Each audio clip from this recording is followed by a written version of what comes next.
अस्सलाम वालेकुम 10th class subject physics unit number 10 simple harmonic motion and waves topic reflection of triple tank. Last topic में हमने reflection को discuss किया था, जिसमें लाइट की वेव्स या वाटर की वेव्स एक मीडियम से एक मीडियम से दूसरे मीडियम में टकरा के वापस पहले मीडियम में आ जाती हैं। अब हम डिस्कस करेंगे रिफ्लेक्शन को। रिफ्लेक्शन में जब वेव्स या लाइट वेव्स या वाटर की वेव्स टकराती हैं तो वो एक मीडियम से दूसरे मीडियम में चली जाती हैं, मीडियम चेंज हो जाता है।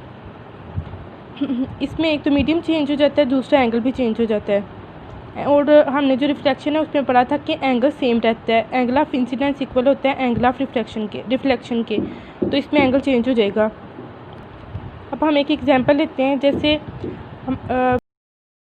अगर लाइट सूरज की शुआएं टकराती हैं तो वो टकरा के उस मीडियम से अंदर आ जाती है। जैसे हमारी विंडो है तो उसमें से जब सूरज की शुआएं, हम कहते हैं रोशनी टकराई, तो हमारे कमरे में हमें रोशनी आती है सूरज की, तो वो क्या है, रिफ्लेक्शन है कि एक मीडियम से दूसरे मीडियम में एंटर हो जाती हैं और सिमत चेंज कर लेती हैं।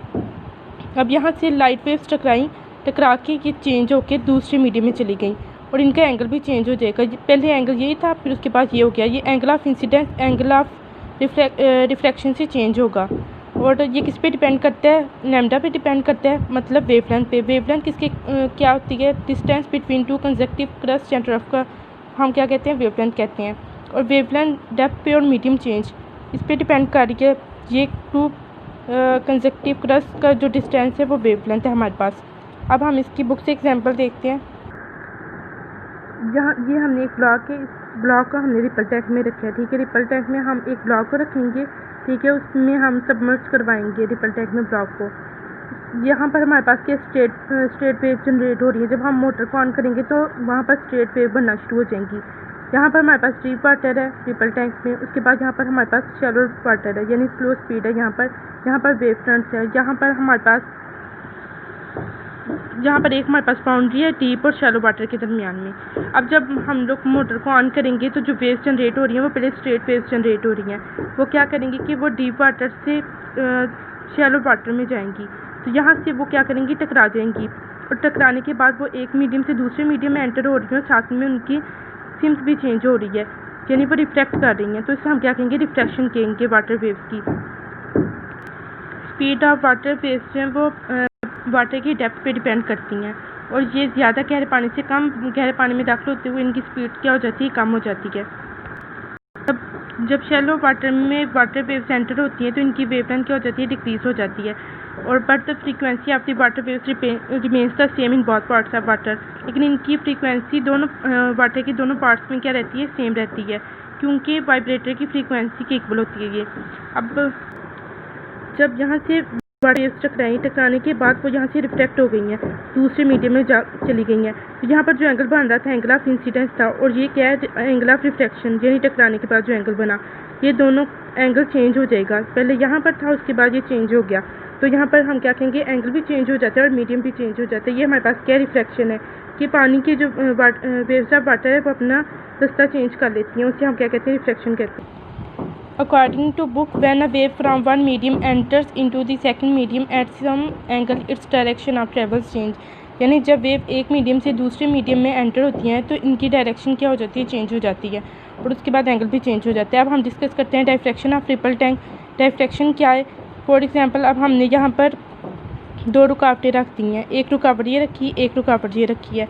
यहाँ पर हमारे पास लाइट वेव्स आ रही हैं, वो यहाँ से हमने वो वाली रुकावट रखनी है कि जिससे वेव्स टकराएं लेकिन वो एब्जॉर्ब ना करें और ना हमें रोशनी शो हो।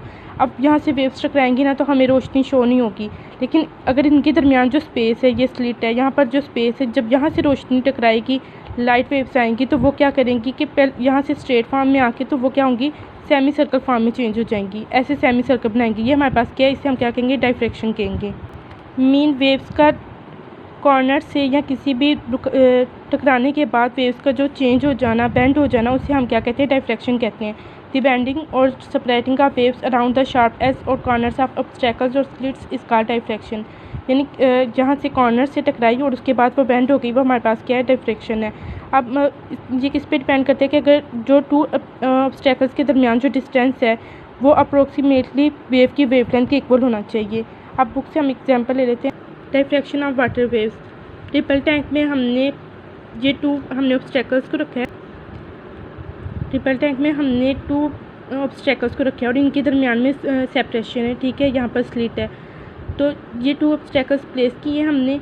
यहाँ पर हमारे पास ट्रिपल टैंक में पहले स्ट्रेट वेव्स जो है वो जनरेट हो रही थी।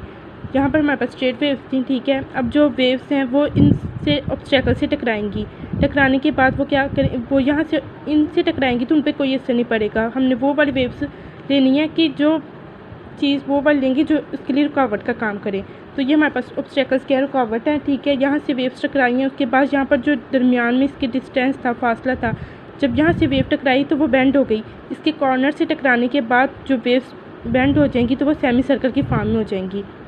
अब जो 2 ऑब्स्टेकल्स के को हमने प्लेस किया और उनकी सेपरेशन जो है वो किसकी इक्वल होती है, वाटर वेव्स की वेवलेंथ की इक्वल होती है। और जब वेव्स पास होने के बाद वो सेमी सर्कल की फॉर्म में चेंज हो जाएंगी और यहाँ पर ये करीब करीब सेमी सर्कल की फॉर्म में शेप बना रही है हमारे पास। अब अगर हम 2 ऑब्स्टेकल्स को दूर दूर रखते हैं, ठीक है, इनके दरमियान फासला ज़्यादा हो जाए, डिस्टेंस ज़्यादा क्रिएट करते हैं, तो वो क्या होंगी, जो वेव्स पहले जनरेट हो रही थी यहाँ पर स्ट्रेट फॉर्म में, अब वो टकराने के बाद वो क्या जहाँ से टकराई, ठीक है, उसके बाद वो बेंड हो जाएंगी, लेकिन वो दूर दूर होंगी। अब जो सेमी सर्कल बन रहा है वो दूर दूर बन रहा है। तो ये किसकी वजह से है कि हमने जो डिस्टेंस है वो इन 2 ऑब्स्टेकल्स के दरमियान लार्ज डिस्टेंस को रखा है, स्लिट। तो इसलिए ये भी इस पर बहुत डिपेंड करता है कि हम साइज़ कितना दरमियान में मिड में साइज़ कितना रख रहे हैं। अब इससे ये शो होता है कि बेंडिंग और separating of waves around the sharp edge the corners of obstacles और स्लिट्स इज कॉल्ड डाइफ्रैक्शन। कि जो वेव्स क्या है वो इसके कॉर्नर से स्लिट या ऑब्स्टेकल्स के कॉर्नर से उनसे टकरा के और आगे बेंड हो जाना, इसे हम क्या कहते हैं, इधर बेंड करके सेमी सर्कल फॉर्म में बनाते हैं, तो वो हमारे पास क्या है, डाइफ्रैक्शन है। ये दोनों टॉपिक आपने याद करने क्लास। Thank you.